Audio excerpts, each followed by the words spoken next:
الحمد للہ رب العالمین والصلاة والسلام علی اشرف الانبیاء والمرسلین وعلی آلہ واصحابہ اجمعین۔ قال اللہ تعالی وتبارک فی القرآن المجید والفرقان الحمید۔ اعوذ باللہ من الشیطان الرجیم، بسم اللہ الرحمن الرحیم۔ یا ایہا الذین آمنوا اتقوا اللہ حق تقاتہ ولا تموتن الا وانتم مسلمون۔ صدق اللہ مولانا العظیم وصدق رسولہ النبی الکریم الرؤوف الرحیم۔ اللہم نور قلوبنا بالقرآن وزین اخلاقنا بالقرآن وادخلنا الجنة بالقرآن ونجنا من النار بالقرآن۔ قال اللہ تعالی وتبارک فی شان حبیبہ مخبرا وآمرا ان اللہ وملائکتہ یصلون علی النبی یا ایہا الذین آمنوا صلوا علیہ وسلموا تسلیما۔ اللہم صلی علی سیدنا و مولانا محمد معدن الجود والکرم صلاۃ و سلاما علیک یا سیدی یا رسول اللہ۔ تمام حمد و ثنا، تعریف و توصیف اللہ جل مجدہ الکریم کی ذات بابرکات کے لیے، جو خالق کائنات بھی ہے اور مالک ششرہات بھی۔ اللہ جل وعلا کی حمد و ثنا کے بعد رسول رحمت، شفیع معظم، نبی محتشم، حضور ختمی المرتبت صلی اللہ علیہ وآلہ وسلم کے حضور ناز میں اپنی عقیدتوں، ارادتوں اور محبتوں کا خراج پیش کرنے کے بعد واجب الاحترام ذوی الاحتشام معزز محتشم ناظرین و ناظرات، السلام علیکم ورحمۃ اللہ وبرکاتہ۔ ماہ سیام رمضان المبارک کی شب برکتیں، رحمتیں، کرم نوازیاں، اجالے اور روشنیاں لیے جلوہ فراز ہے، اور آج تقوی کے عنوان سے کچھ باتیں آپ کے سامنے رکھنے کی کوشش کروں گا۔ اللہ جل شانہ میری زبان پر کلمۃ الحق جاری فرمائے۔ کتاب رحمت قرآن مجید میں بار بار تقوی اختیار کرنے کا حکم نامہ اہل ایمان کے نام موجود ہے۔ تقوی ہے کیا؟ اس کا لغوی معنی تو بچنا، ڈرنا اور محتاط رہنا ہے، لیکن اصطلاح شریعت اسلامیہ میں اللہ کے حکموں کو بجا لانا اور اس کی نافرمانی سے اپنے آپ کو بچانا تقوی کہلاتا ہے۔ کسی نے کہا کہ تمہارا رب جہاں تمہیں دیکھنا چاہتا ہے تم وہاں پائے جاؤ، اور جہاں وہ نہیں دیکھنا چاہتا وہاں تم نہ پائے جاؤ، تو یہ تقوی ہے۔ حضرت کعب احبار رضی اللہ تعالی عنہ سے پوچھا گیا کہ آپ پچھلی کتابوں کے عالم بھی ہیں، قرآن مجید کو بھی آپ نے پڑھا ہے، تو آپ بتائیے کہ تقوی کیا ہے؟ تو آپ نے سوال کرنے والے سے کہا، کبھی آپ ایسی وادی سے گزرے ہیں جہاں کانٹے دار جھاڑیاں ہوں؟ تو کہا کئی بار گزرا ہوں۔ تو کہا پھر کیسے گزرے؟ کہا میں اپنے دامن کو سمیٹ لیا کہ ایک ایسی وادی سے میرا گزران ہو رہا ہے جہاں کانٹے دار جھاڑیاں ہیں، تو کوئی کانٹا میرے دامن سے الجھ نہ جائے اور میرا لباس تار تار نہ ہو جائے۔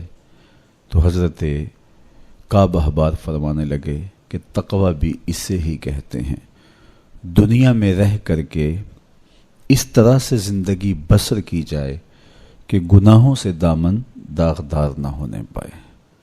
اس دنیا میں رہنا بھی ہے، لیکن اس دنیا کی شرور سے اپنے آپ کو بچانا بھی ہے، دنیا کے اندر موجود فتنوں سے اپنے آپ کو محفوظ رکھنا ہے، نفس اور شیطان کے مکر و فریب سے اپنی حفاظت کرنی ہے، اپنے دامن کو داغدار نہیں ہونے دینا، اپنے دامن کو پھٹنے نہیں دینا، اپنے ضمیر کی چادر پہ داغ نہیں لگنے دینا، اپنے باطن کی صفائی اور ستھرائی اور پاکیزگی اور عفت کا خیال رکھنا ہے، دنیا میں رہ کر کے بھی دنیا کی غلاظتوں سے اپنے آپ کو محفوظ رکھنا تقویٰ کہلاتا ہے۔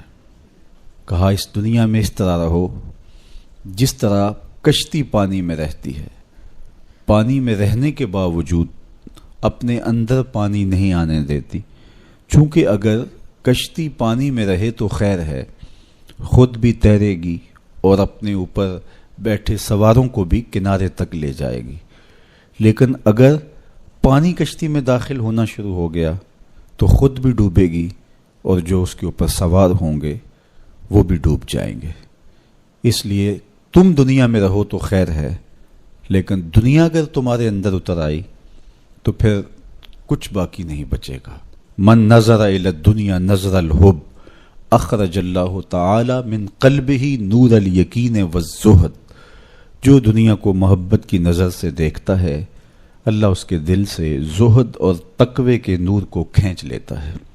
اس لیے اس دنیا میں رہ کر کے بھی اس دنیا سے اپنے آپ کو محفوظ رکھنا ہے، اپنی ضرورت کا ضرور رزق جمع کریں، ضرورت سے زائد کمائیں تو ساتھ یہ نیت جڑی ہو کہ معاشرے کے وہ لوگ جو کمانے کی اہلیت نہیں رکھتے میں ان کی ضرورت کو پورا کروں گا، تو یہ دنیا نہیں یہ دین ہوتا ہے۔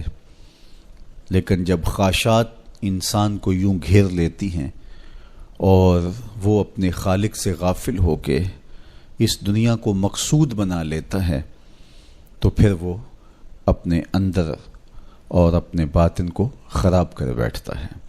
تو کعب احبار فرمانے لگے کہ تقویٰ یہ ہے کہ تم اپنے آپ کو جس طرح کانٹے دار جھاڑیوں کے اندر سے گزارتے ہوئے دامن بچاتے ہو اور کوئی کانٹا تمہارے دامن سے الجھ کر تمہارے دامن کو تار تار نہ کر دے، تمہارا دامن پھٹ نہ جائے تو احتیاط سے گزرتے ہو، تو دنیا میں بھی یوں محتاط رہو اور اپنے آپ کو گناہوں سے آلودہ نہ ہونے دو۔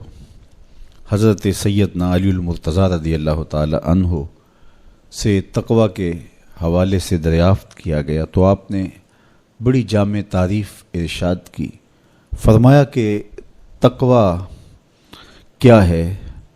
فرمایا کہ تقویٰ یہ ہے کہ تم اللہ سے ڈرتے رہو، خوف خدا تمہارے سینے میں موجود رہے، قرآن مجید پر تمہارا عمل رہے، اور تم جو میسر آئے اللہ کی طرف سے اس پر تم قانع ہو، کم پر بھی قناعت تمہارا مزاج ہو، اور چوتھی چیز ارشاد فرمائی کہ تم آخرت کی تیاری میں اپنے آپ کو مصروف رکھو۔ یہ چار وصف اگر تمہارے اندر موجود ہیں تو تم متقی کہلاؤ گے۔ سب سے پہلا وصف کیا ہے کہ اپنے آپ کو اللہ جل شانہ کے خوف میں مبتلا رکھو، اللہ کا ڈر تمہارے سینے میں موجود رہے۔ اللہ کا ڈر کس معنی اور کس مفہوم میں ہونا چاہیے؟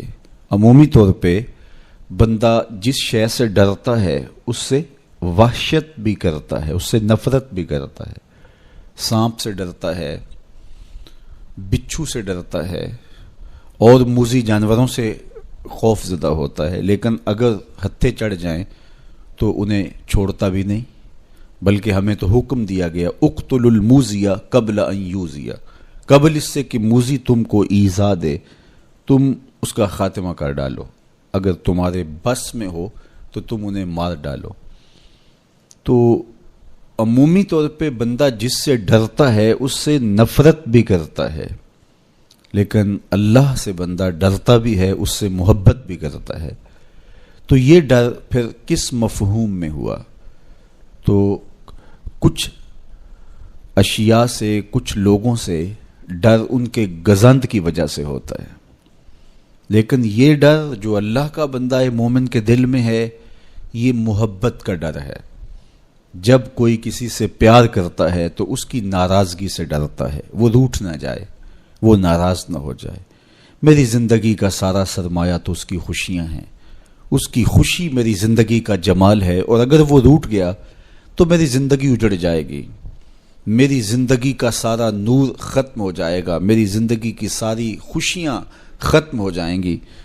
تو اللہ سے ڈرنے کا مفہوم بھی یہی ہے کہ جب بندہ اس سے پیار کرتا ہے، اور مومن کی شان ہے والذین آمنوا اشد حبا للہ، جو اہل ایمان ہیں وہ سب سے زیادہ اپنے رب سے محبت کرتے ہیں، ٹوٹ کے چاہتے ہیں اپنے رب کو۔ تو جب اتنی محبت کرتے ہیں اپنے رب سے تو وہ ڈرتے ہیں کہ کہیں ہمارا رب ہم سے روٹ نہ جائے، ہمارا رب ہم سے ناراض نہ ہو جائے۔ تو یہ احساس جب انسان کے ساتھ ہمیشہ جڑا رہے گا کہ میرا اللہ مجھ سے ناراض نہ ہو جائے، تو پھر اس کی زندگی کتنی خوبصورت ہوگی اور وہ گناہوں سے کیوں نہیں بچ پائے گا۔ تو سیدنا علی المرتضیٰ رضی اللہ تعالیٰ عنہ فرماتے ہیں کہ تقوی یہ ہے کہ تمہارے دل میں اللہ کا خوف بیٹھا رہے اور اس کی ناراضگی سے تم ڈرتے رہو، اور یہ احساس تمہاری زندگی میں جمال اور خوبصورتی پیدا کرے گا۔ دوسری بات، قرآن مجید پر تمہارا عمل ہو۔ جب کتاب اللہ تمہاری رہنما بن جائے اور تم اپنی زندگی کے سارے عمل کتاب اللہ کی بتائی ہوئی تعلیمات کے مطابق کرو گے تو پھر اس کا عملی نتیجہ تو خوبصورت ہوگا۔ جب تھیوری اچھی ہوگی تو پریکٹیکل بھی اچھا آئے گا۔ جب تم قرآن کے بتائے ہوئے طریقے کے مطابق زندگی بسر کرو گے تو کیسے نہیں ہوگا کہ تمہاری زندگی خوبصورت زندگی ہوگی اور تم کامیاب اور بامراد اور خوش نصیب شخص قرار پاؤ گے۔ اس لیے قرآن مجید پہ عمل اپنی زندگی میں لازم کر لو۔ یہ تمہارے رب نے تمہارے نام رسول کریم صلی اللہ علیہ وآلہ وسلم کی وساطت سے ایک پیغام بھیجا ہے، مکمل ضابطہ حیات ہے، دستور زندگی ہے۔ اس کتاب سے وابستگی، دل بستگی، تعلق کی خاطر تمہیں کبھی رسوا نہیں ہونے دے گا، تمہیں کبھی بے مراد نہیں ہونے دے گا، تمہیں کبھی نقصان میں نہیں پڑنے دے گا، تمہیں ناکام نہیں ہونے دے گا۔ تم ہمیشہ سرخرو ہوگے، کامیاب ہو جاؤ گے، بامراد رہو گے، عزتیں اور وقار تمہارا مقسوم ہوگا اگر اس کتاب کے ساتھ تمہارا تعلق مضبوط ہوا۔ تیسری بات، جو تمہیں میسر ہو اس پر قناعت کرو۔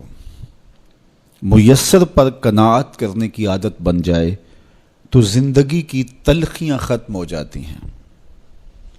عمومی طور پہ ہمیں اتنا کچھ اللہ نے عطا کیا ہوا ہوتا ہے، لیکن اس کے باوجود ہم سکون میں نہیں ہوتے، اس لیے کہ ہم ایک ہدف طے کرتے ہیں اور اس کی طرف ہم بڑھتے ہیں۔ تو میسر کا جو سرور ہے، میسر کا جو لطف ہے، اس کو حاصل کرنے کی بجائے جو میسر نہیں ہے اس کی تگ و تاز کے اندر ہم اپنے آپ کو پگھلا رہے ہوتے ہیں۔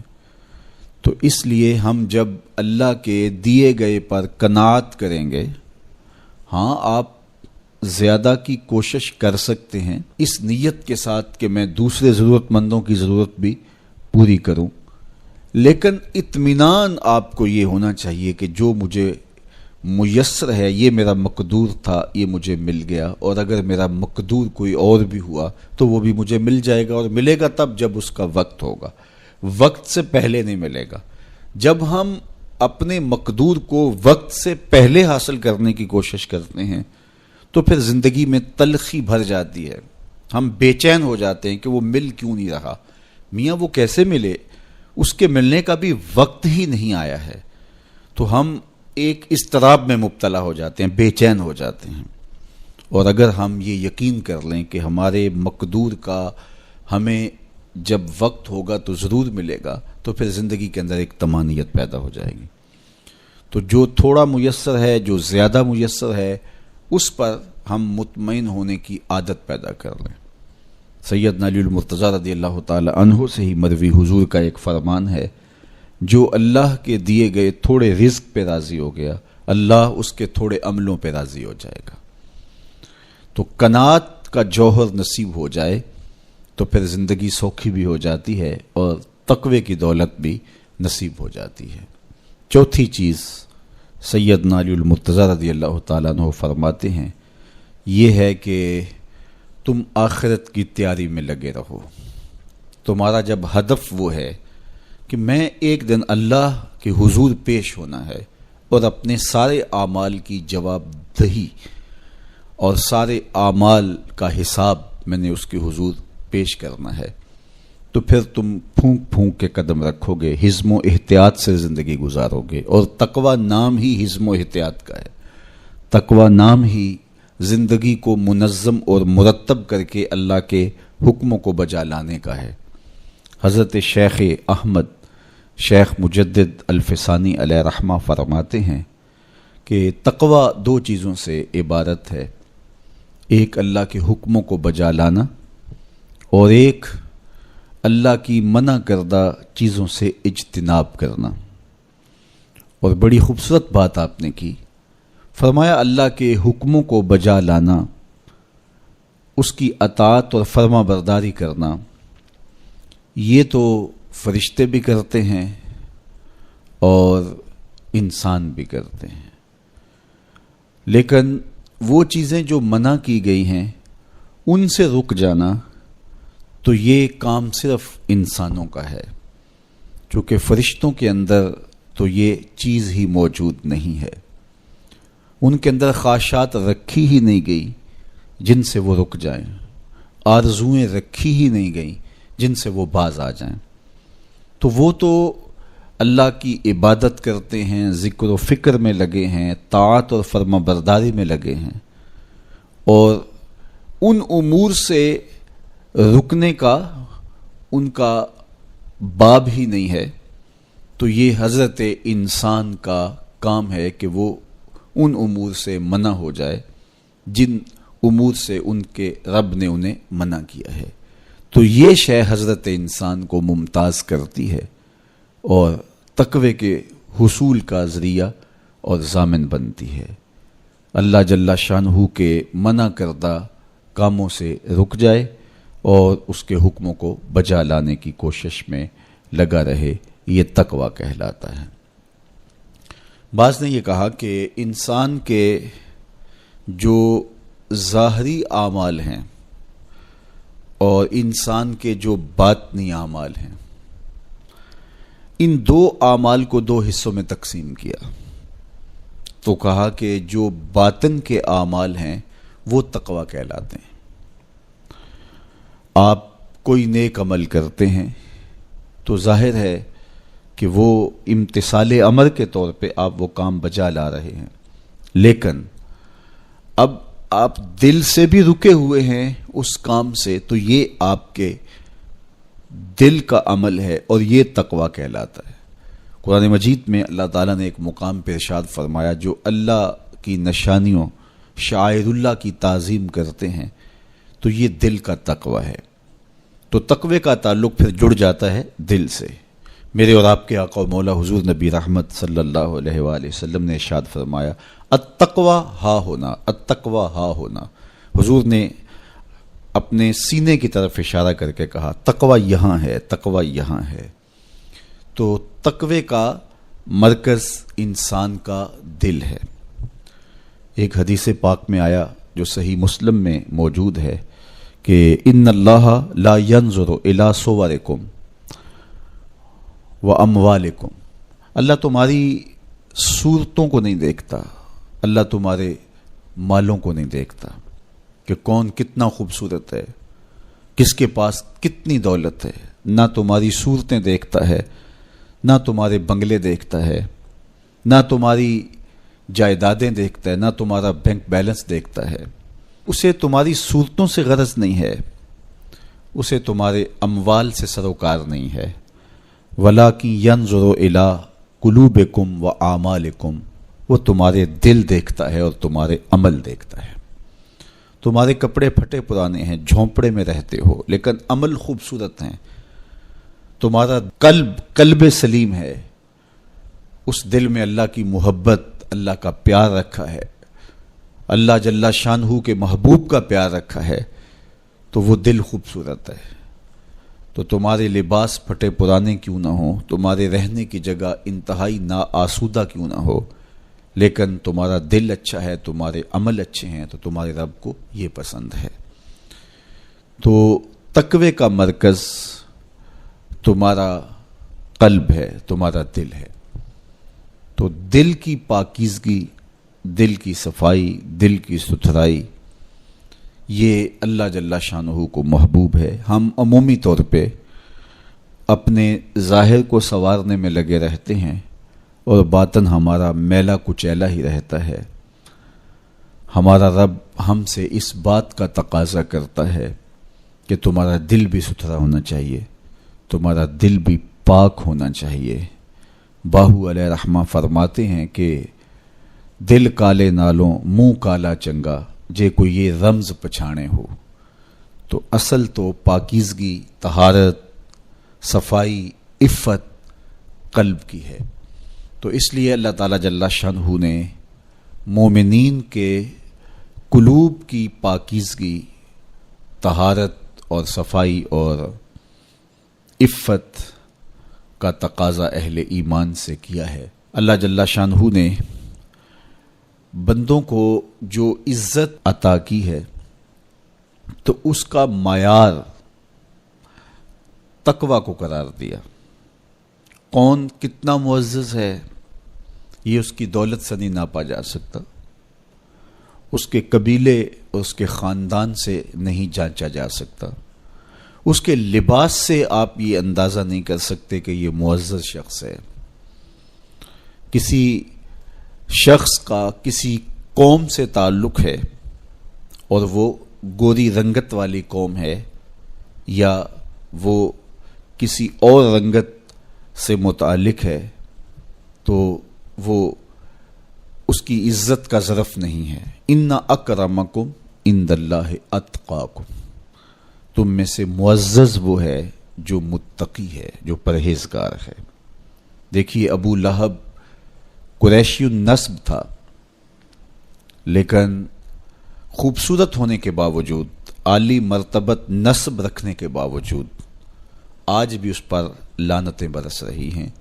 اور بلال حبشی رضی اللہ تعالیٰ عنہ رنگ کے کالے تھے اور نسباً غلام تھے، لیکن تقوی کی دولت نے، ایمان کی دولت نے ان کو اس مقام پہ کھڑا کر دیا کہ وہ ہاشمی النسب شخص تقوی اور ایمان کی عدمیت کی وجہ سے ان کے قدموں سے لگی ہوئی دھول تک بھی نہ پہنچ سکا، اور وہ عزتوں کے اس شرف کو حاصل کرتے ہیں جو انہی کا مقسوم ہے۔ تو اسلام نے شرف کا معیار، عزت کا معیار تقوی قرار دیا ہے۔ تو اس لیے ہمیں تقوی کو حاصل کرنے کے لیے کوشاں رہنا چاہیے اور ایسے اعمال بجا لانے چاہیے کہ جس سے ہمیں تقوی حاصل ہو۔ حضرت شیخ احمد مجدد الفسانی علیہ رحمہ فرماتے ہیں، جو شخص اپنے اوپر 10 چیزوں کو لازم کر لیتا ہے تو لازمی نتیجہ یہ ہوتا ہے کہ وہ متقی بن جاتا ہے۔ وہ 10 چیزیں کون سی ہیں؟ ماہ صیام کے ان حسین لمحوں میں ہمیں وہ 10 اوصاف اپنے اندر پیدا کرنے چاہیے تاکہ ہم متقی بن جائیں، اور متقی اللہ کے محبوب بندے ہیں۔ تقوی اختیار کرنے والے اللہ جل شانہ کی رحمتوں کے خاص مستحق ہیں۔ جنہیں تقوی کا نور نصیب ہوتا ہے وہ اللہ کی رحمتوں کے سائے میں آ جاتے ہیں۔ اگر ان پر مصائب، آلام، مشکلیں آتی ہیں تو ان کے تقوی کی وجہ سے اللہ انہیں راستے عطا کر دیتا ہے۔ وَمَن يَتَّقِ اللَّهَ يَجْعَل لَّهُ مَخْرَجًا وَيَرْزُقْهُ مِنْ حَيْثُ لَا يَحْتَسِبُ۔ اللہ اکبر۔ ارشاد فرمایا کہ جو اللہ سے ڈرتا ہے، تقوی اختیار کرتا ہے، اس کے لیے ہم مصیبت سے نکلنے کے راستے پیدا کر دیتے ہیں، اور اللہ جل شانہ اس کے لیے وہاں سے رزق عطا کرتا ہے جہاں سے اسے گمان بھی نہیں ہوتا ہے۔ تو یہ تقوی کا نتیجہ ہے جو اہل تقوی کو نصیب ہوتا ہے۔ تو حضرت شیخ نے 10 وہ امور بتائے جو اپنے اوپر لازم کر لینے سے تقوی نصیب ہوتا ہے۔ سب سے پہلی بات آپ فرماتے ہیں زبان کو غیبت سے بچائے۔ اتقاء کے حصول کے لیے زبان کو پاک کرنا ضروری ہے۔ انسان کے زیادہ تر گناہ اس کی زبان کی وجہ سے ہیں، اور غیبت یہ بدترین عمل ہے، اور اس کو بدکاری سے بھی برا قرار دیا گیا ہے۔ الغیبت اشد من الزنا، تو اپنی زبان کو غیبت سے بچائے۔ دوسری بات ارشاد فرمائی کہ بدظنی سے بچے، کسی سے خواہ مخواہ بدگمان ہو جانا اور اپنے دل کو کسی کے لیے میلا کر لینا اور اس کی بدگمانی دل میں پالنا، تو یہ تقوی کے منافی ہے۔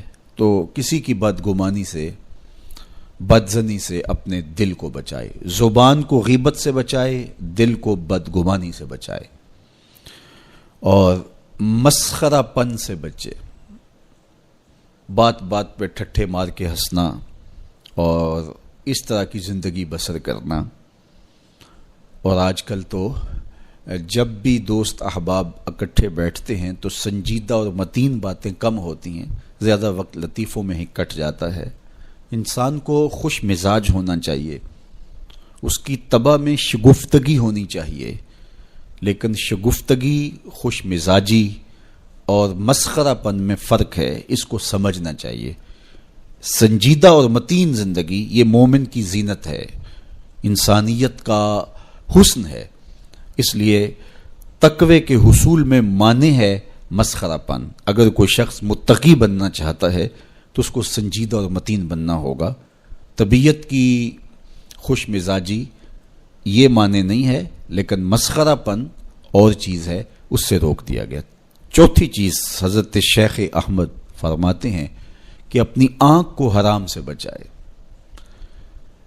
اپنی آنکھ کی حفاظت کرنے سے تقوی حاصل ہوتا ہے۔ جب آنکھ خراب ہوتی ہے تو دل خراب ہوتا ہے، جب دل خراب ہوتا ہے تو پھر پورا بدن خراب ہو جاتا ہے۔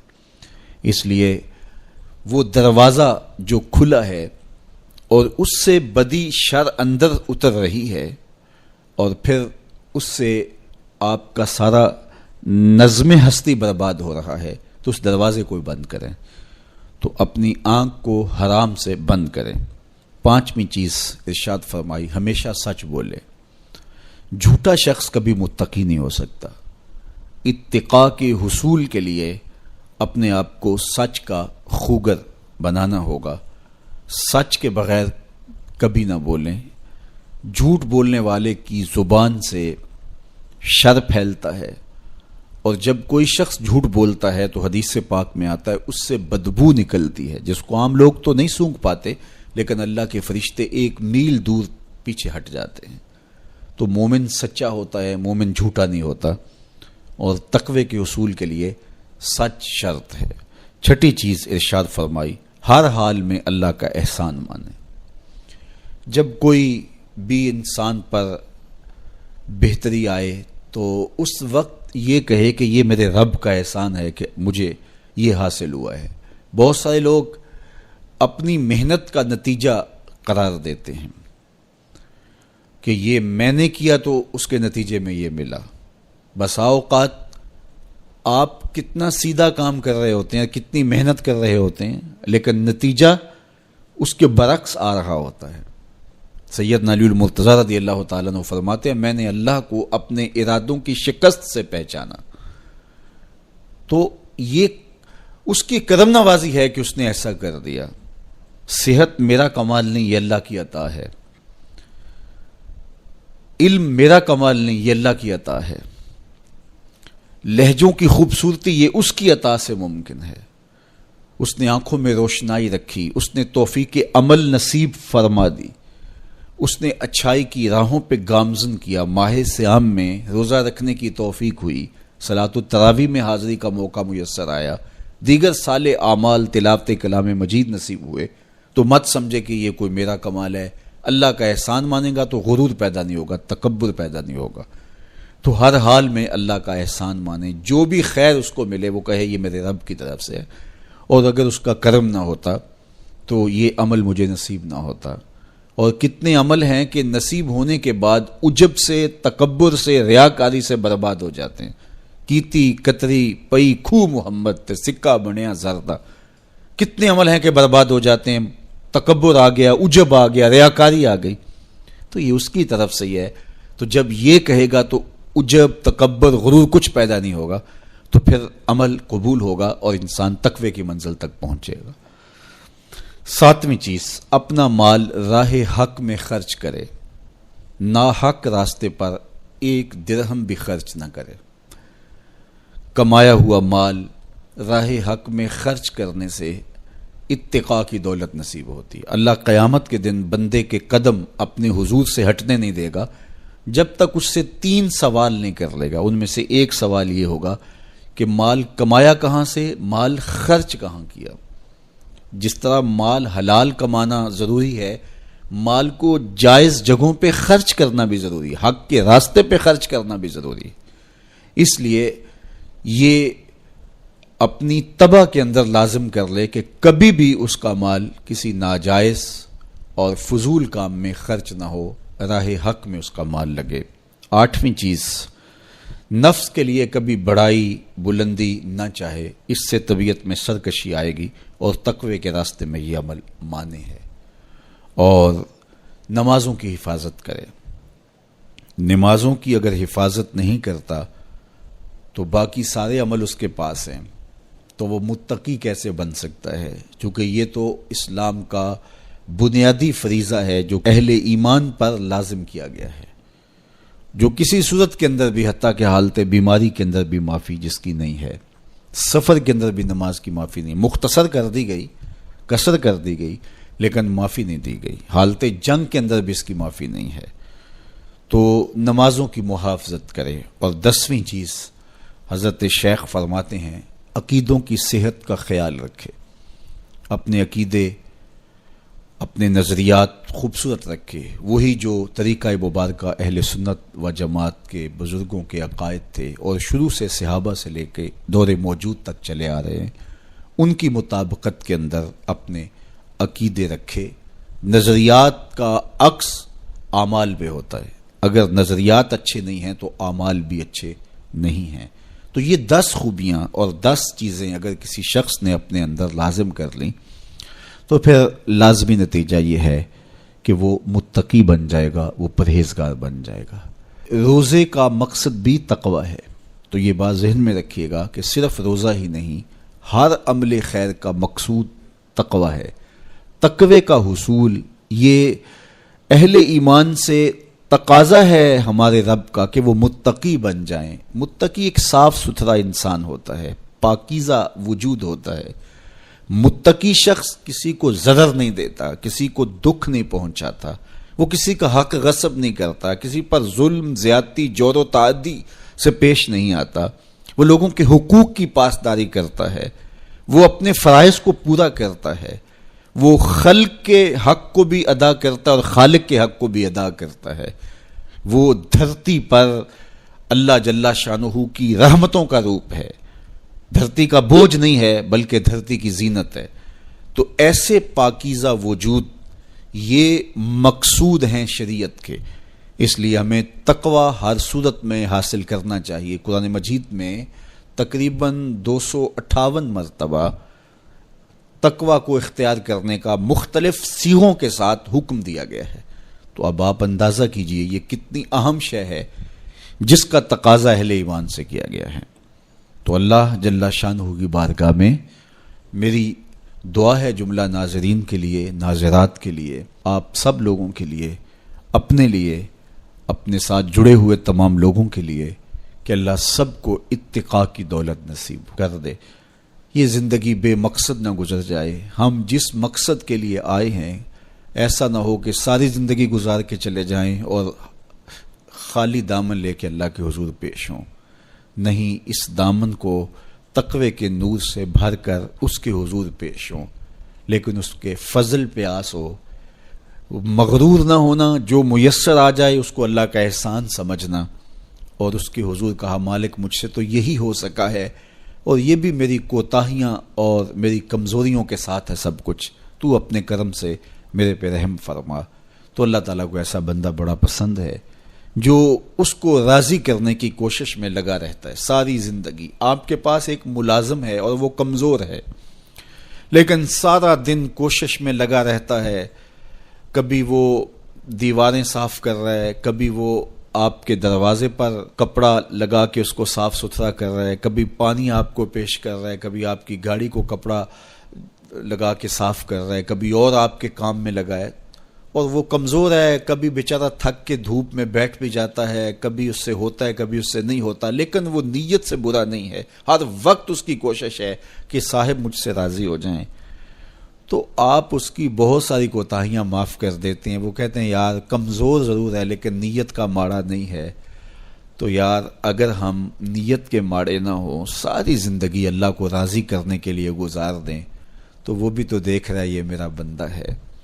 میرے شیخ کامل کا ایک شعر مجھے ابھی یاد آیا کہ دلوں میں بری نہیں نہ نیتوں بری میں، دلوں میں بری نہیں نہ نیتوں بری میں، گناہ میں تو ہو جاندے لاچاریاں نو۔ اگر پھر بھی کوئی گناہ ہو جائے تو اللہ کریم ہے، رؤوف ہے، معاف کرنے والا ہے۔ تو تقوی کا یہ بھی نتیجہ ہے، اس کا ثمرہ ہے کہ آپ سے گناہ سرزد ہو جائے تو آپ کو فوراً توفیق توبہ مل جاتی ہے۔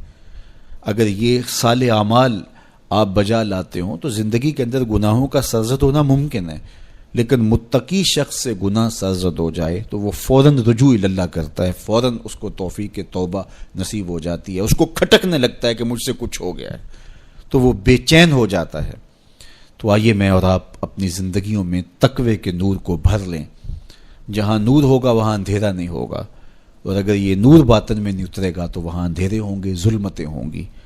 تو اندھیروں سے اور ظلمتوں سے اٹا ہوا دل لے کے ہم اللہ کے حضور پیش نہ ہوں، بلکہ نور سے بھرا ہوا دل اس کی دہلیز پہ رکھیں اور اس کی رحمتوں کی خیرات مانگیں۔ ماہ سیام کی مبارک گھڑیوں کی برکت سے اللہ مجھے آپ کو تقوی کی دولت نصیب فرمائے۔ جو کہا گیا اس کو روحوں میں اتار دے، باطن کی پاکیزگی ستھرائی نصیب کرے۔ وآخر دعوانا ان الحمدللہ رب العالمین۔